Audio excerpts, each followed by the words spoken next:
For minors that are in crisis and have access to firearms, we really want to be comprehensive. So we want to make sure that the schools that are involved, because often we find that maybe the minor or the juvenile has moved to a different school district, right? So we want to make sure that if there were concerns at the other school, that information is being relayed to the administration and to folks that, if they're school resource officers, that sort of thing. So there's comprehensive services for juveniles or for minors. So their brains are still developing, that we may need to take this action on the civil side to avoid a future criminal action down the road.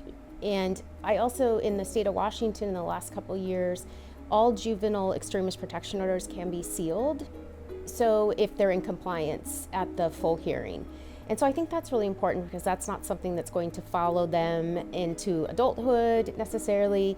Gives them an opportunity to get a behavioral health evaluation if the court enters that extremist protection order.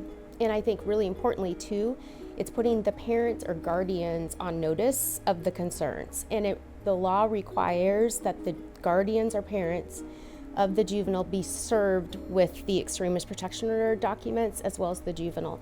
And if they're under, I believe if the juvenile is under 15, then they're appointed a guardian ad litem at the hearings as well, in addition to if the guardians or parents appearing.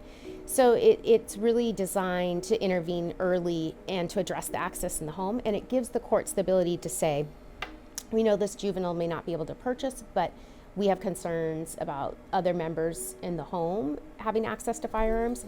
And then the courts can make that determination if that juvenile, hopefully the firearms have been removed, but if the individuals in the home that have the guns don't remove them, then the courts have that ability to say, well, we have concerns about access to firearms, and that needs to be resolved in this process.